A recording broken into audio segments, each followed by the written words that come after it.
Welcome! Today I bring you another plastic leak challenge powered by violence.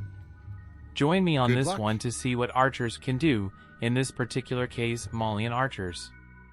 The rules of this challenge are very simple. Whatever my opponent decides to do, I can only make archers.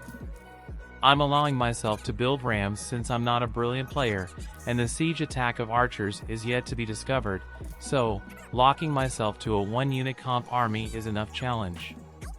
Me and my new best friend, Bogus Z, who is playing as the Holy Roman Empire, will clash against Antho, who is playing as the Mongols, and SAB, who is playing as the English. Since Malians have this building called pit mine, that if you place one in a mine, and build houses around it you get passive gold income, the idea is to set up one early enough to have gold to age up and queue upgrades. Another unique bonus of the Malian Civ is that they can somehow make cows spawn from mills, amazing tech. And they come at a cost of 90 gold, which you get for free if you keep your pit mine alive. So, my thinking going into this is to have mills spawning cows to feed my army production. That's the theory. Let's get this party started. My new best friend and I agreed on the strategy. He will be taking water and I'm going to make, well, archers. I set up my pit mine plus houses, and I keep spawning villas to food. I left the starting 5 villas on wood because I will need to build a few houses plus pit mine, as well as production buildings. I'm counting on not receiving early aggression, so my own age up time will be delayed simply because of not shifting villas to wood after I build the houses plus pit mine. I was scouting enemy territory and I see the English player is gathering stone.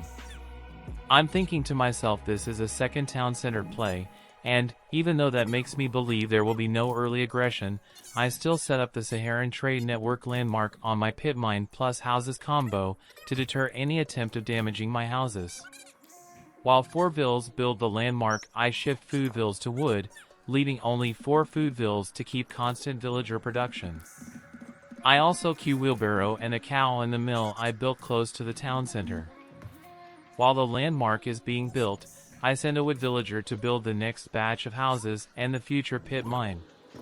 Even though archers don't cost gold, the cows do, so it's good to have that passive gold income.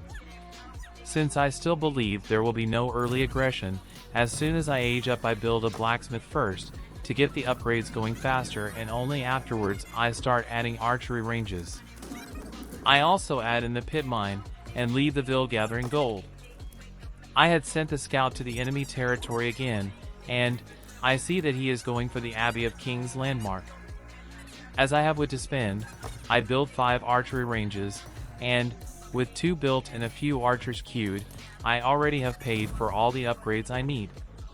That's Malian passive gold income for you.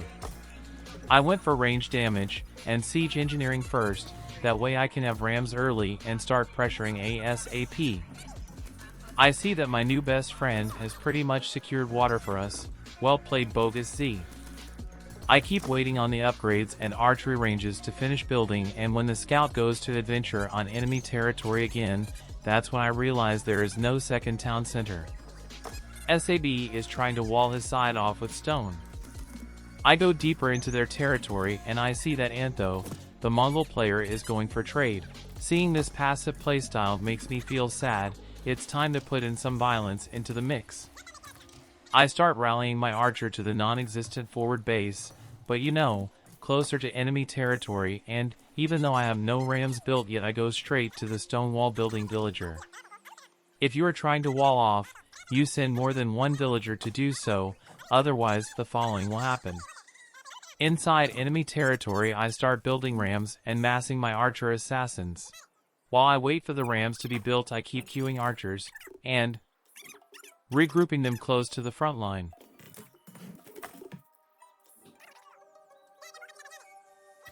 "11 minutes in, 20 plus archers and 2 rams are going for it. The 2 Mongolian traders my scouts saw earlier are the first victims. Since the enemies saw what's coming, there's no going back now. To war we go. To avoid getting housed and thinking about the future I go build some houses into a close-by gold mine. That way, if I ever age up to castle I'll just need to place the pit mine, the bonus houses give will already be there and, most importantly, I'm not getting housed. SAB, the English player has a mass of longbows fighting underneath the Abbey of Kings, but, since all of his longbowmen were fighting, there was no healing bonus. I send the rams to erase his landmark while my professional archers handle the wannabe longbowmen. After clearing SAB army, Antho, the Mongolian player who was focusing on a trade boom and lost water to bogus sea and had enough and quits.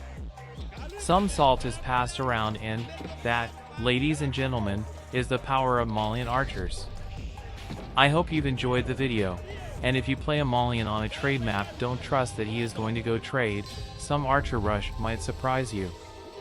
If you're interested in this type of content, go check out my other videos. If you found this one amusing, I'm sure you'll like the others. I can't stay.